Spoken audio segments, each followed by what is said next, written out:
गुम है किसी के प्यार में की कहानी एक बेहद भावुक मोड़ पर आ गई है।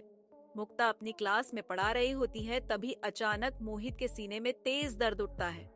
दर्द से कराहते हुए भी वह खुद को संभालने की कोशिश करता है, क्योंकि उसे अपने परिवार के लिए मजबूत बने रहना है।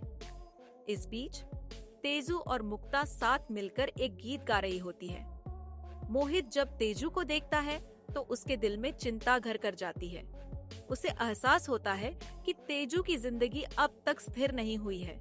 उसकी सोचें अदिति तक पहुंचती हैं और वह भावुक हो जाता है।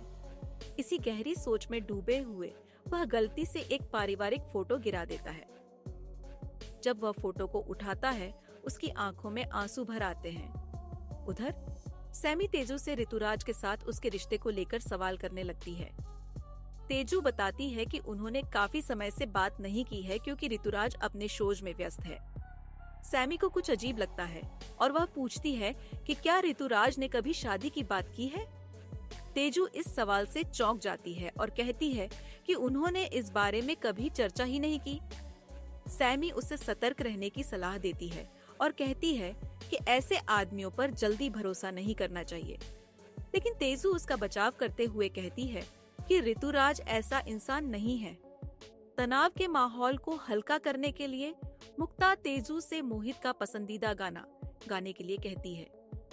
तेजू खुशी खुशी तैयार हो जाती है और पूरे भाव से गाने लगती है। मोहित उसे देखता है और अपने विचारों में खो जाता है। वह शिव पार्वती की मूर्ति को देखकर याद करता है कि यह मूर्ति तेजू और नील को एक होटल के वेटर ने दी थी। अचानक उसके मन में एक ख्याल आता है, अगर नील और तेजस्विनी की शादी हो जाए तो तेजू का भविष्य सुरक्षित हो सकता है।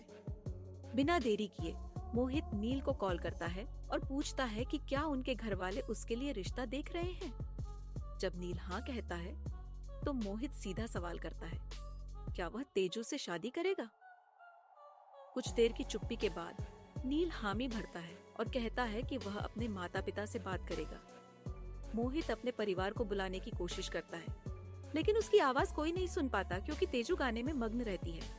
उसकी हालत और बिगड़ने लगती है और वह अदिति को कॉल करता है। अदिति कॉल उठाकर उसका हालचाल पूछती है, लेकिन मोहित दर्द से बोल नहीं पाता। अदिति को लगता है कि वह सिर्फ अपनी यात्रा की जानकारी देने के लिए कॉल कर रहा है और वह फोन काट देती है। मोहित को एहसास हो जाता है कि उसके पास ज्यादा वक्त नहीं है।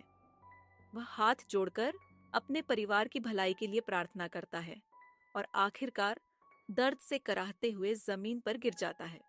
कुछ पल बाद तेजू मोहित के पास आती है और उसे जगाने की कोशिश करती है, लेकिन जब मोहित कोई प्रतिक्रिया नहीं देता तो उसके अंदर डर घर कर जाता है। वह घबराकर उसे हिलाने लगती है, बार बार उसका नाम पुकारती है, लेकिन कोई जवाब नहीं आता। घबराहट में तेजू पूरे परिवार को बुलाने के लिए दौड़ पड़ती है